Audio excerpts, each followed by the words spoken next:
গেছে, কত লেবু দেখুন থোকায় থোকায়। এখনো একটু জুম করে দেখাই আপনাদের। এই যে দাম 5 টাকা কি 10 টাকা করে থাকে।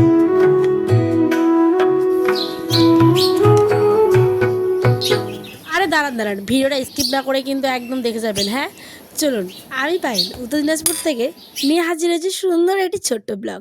কী অবস্থা আমার বন্ধুরা, সকলে আশা করছি ভালো আছেন, সুস্থ আছেন। আমিও তো খুবই ভালো আছি, কিন্তু আমার মনটা আজকে একটু একটু খুবই খারাপ জানেন। কারণটা আমার এই শখের চুলাটাকে মানে কেটে কুটে ভেঙে চুড়ে সে কি কাণ্ড করলো জানেন। তো একটা শখের জিনিস যখন ভেঙে যায় তখন কত কষ্ট হয় বলুন তো। আর গ্রামের বাড়ি মানেই কিন্তু মাটি, উনুন, চুলো, গরু, ছাগল, কল, চাতাল সমস্ত কিছু নেই। সেখানে আমার শখের চুলোটাই 12টা বেজে গেছে। চলুন কী থেকে কী হলো সম্পূর্ণটা আজ আপনাদের সাথে শেয়ার করব। তার আগে কর্তামশাই তো বেরোবে, তার জন্য রান্নাটুকু বসিয়ে দিই, তারপরে বাকি গল্পটুকু আপনাদের সাথে সেরে নেব। সঙ্গে সঙ্গে কত কাজ করতে হয় বলুন তো। আপনাদের সাথে গল্প করি, এদিকে আবার টেনশনে কাজগুলো করে নিতে হয়। কারণ বন্ধুদের সাথে গল্প করতে করতে যদি আমার সময় পার হয়ে যায় তাহলে আমার কর্তামশাই কী খেয়ে যাবে, কারণ তার তো সকালবেলায় যেতে লাগে তাই না। এখানে ভাত বসিয়ে দিয়েছিলাম দেখতে পেলেন, আর সাথে করব হচ্ছে বেগুন। আর যেটা সব থেকে আমার মানে সবজির মধ্যে খারাপ লাগে খেতে সেটা হচ্ছে আমার, দেখুন ভালো খারাপ বলতে কিন্তু আমার লজ্জা নেই, খারাপ লাগে সেটা হচ্ছে কি মূলো। তো সেটাকে আজকে রান্না করতে হবে। বাপরে বাপ, আমি যে কত কষ্ট করে কেটেছি সে শুধুমাত্র আমি আর উপরওয়ালা জানে। তো যাই হোক চলুন কী করা যাবে, কত মাসে যখন এনেছে টাকা দিয়ে কেনার জিনিস তাহলে তো নষ্ট করা যাবে না। তাই চটপট করে 2খানা মূলো আর যতগুলো বেগুন ছিল সবগুলোকে মানে কেটে নিয়েছি, যেহেতু পোকা ধরা ছিল কিছু কিছু বেগুন। তো সেই কারণে ভালো করে বেগুন আলুর একটা তরকারি মূলো দিয়ে আর করব হচ্ছে গিয়ে পাঁপড় ভাজা, আলু সেদ্ধ, ভাত। চলুন তার আগে গরুটাকে আমি মাঠটা দিয়ে দিলাম। কেন বলুন তো, আমাদের বাড়িতে তো কালু আছে লালু আছে, তো লালুকে আমার যারা দেয় আর কালুকে আমি শাশুড়ি মা আমরা দুজনেই দিই। কারণ যেখানে মানে কি বলবো, ফেলে দিয়ে নষ্ট না করার থেকে আমাদের বাড়ির গরু ছাগলগুলো খেয়ে নেয়। তো আমি সেখানে মার তারপরে যে সমস্ত আনাজের মানে এইগুলো ছিল খোসা টোসা সমস্ত কিছু দিয়ে দিলাম। চলুন একটিবার হাত মুখ ধুয়ে নিই, বড্ড গরম জানেন। তো আয়ানের আবার আয়ান গেল হচ্ছে গিয়ে পাশে একটা আমাদের মার্কেটে একটা গুরুত্বপূর্ণ কাজের জন্য। তো আয়ানও বায়না ধরেছে সকালবেলা থেকে যে ওর বাবার সাথে যাবে। তো আয়ানকেও নিয়ে গেল। আমি এখন ঘরের কিছু কাজকর্ম করলাম, রান্নাবাড়ি তো হয়ে গেল দেখলেনি।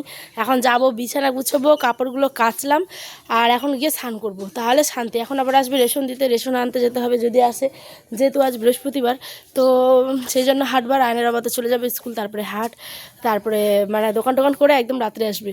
তো চলুন সারাদিন ব্লগ জুড়ে থাকবেন। কেমন লাগলো অবশ্যই কমেন্টে জানাবেন। হ্যাঁ চলুন। এইদিকে এই যে আমাদের লেবুর অবস্থা দেখেছেন, এই যে দেখুন লেবুগুলো পেকে একদম পুরো হলুদ হয়ে গেছে, কত লেবু দেখুন থোকায় থোকায়। এখনও একটু জুম করে দেখাই আপনাদের। এই যে রোজার মাসে কিন্তু একটা লেবুও পাওয়া যায় না, তখন একটা লেবুর দাম 5 টাকা কি 10 টাকা করে থাকে, 15 টাকা। আর এখন দেখছেন লেবু একদম পুরো গাছ ভর্তি, দেখুন কত উপরে আছে, এই যে ঝাঁক হয়ে আছে একদম পুরো ঝাঁক।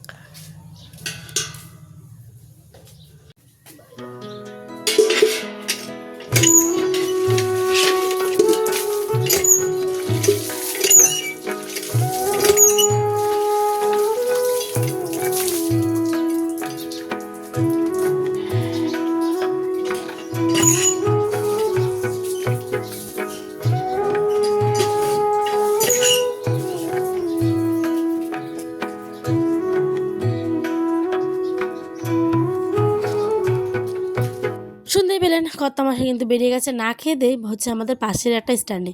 তার একটা সমস্যা হচ্ছে শারীরিক, তো সেই কারণে রোগের ওষুধ নিতে গেছে। তাই ওরা আসার আগে আমি ঘরের কাজগুলো সেরে নিচ্ছি জানেন।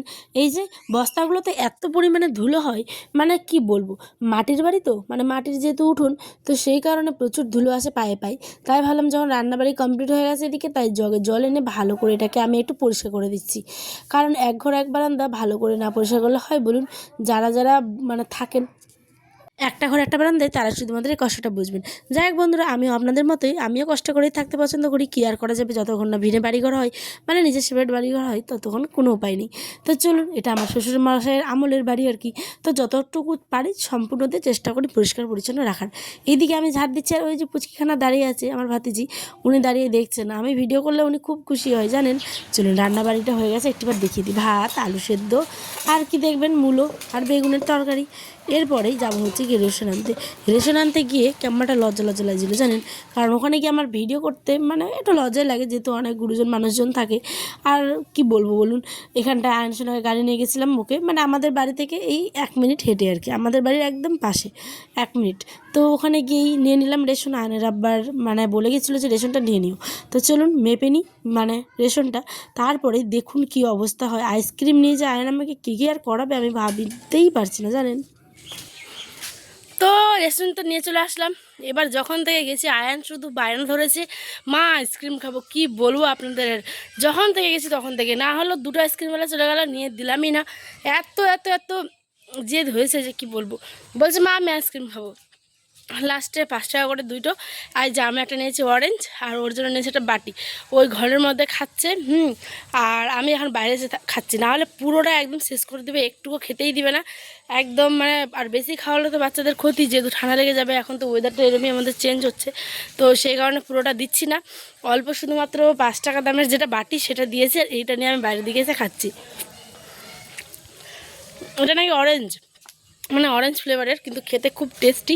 আমার মতো কে কে করবে বলুন তো, আমার মতো কে কে করেন। আমি তো লুকিয়ে খাচ্ছিলাম আইলের থেকে, যেহেতু ওই প্রত্যেকটা আইসক্রিম মা খাবো খাবো করে পাগল করে দেয়, একদম আমাকে খেতেই দেয় না। আর আমি তো প্রতিদিন খাই না, তাকেই কিনে দিই, কিন্তু আজ মনটা বড্ড চাইছিল যে খাবো। আর এদিকে দেখুন আমার চুলোটার কি অবস্থা করেছে, কেটে কুটে কি অবস্থা, চোখের সামনে দেখেও কিছু কষ্ট মানে করতে পারছি না জানেন। কেননা আমার চুলোটাকে তো সুন্দর করছে আরও, দেখুন কতটা সুন্দর। আর লাস্টের দিকে আপনারা দেখবেন আরও কত সুন্দর লাগছে। কি কেমন দিলাম চমকটা, আপনাদের ভালো লাগছে না? এরম ডিজাইনের ছিল আপনাদের কার কার বাড়িতে আছে অবশ্যই কিন্তু আমাকে কমেন্টে জানাবেন। আমার ভীষণ ভালো লাগে আপনাদের কমেন্ট পড়তে। আপনারা তো আমার একটা পরিবার, তাই না? পরিবারের সাথে একটু মজা তো করাই যেতে পারে। তো দেখুন আমার মানে চুলোটাকে কেটে কুটে তছনছ করে কি সুন্দর একটা জিনিস তৈরি করেছে।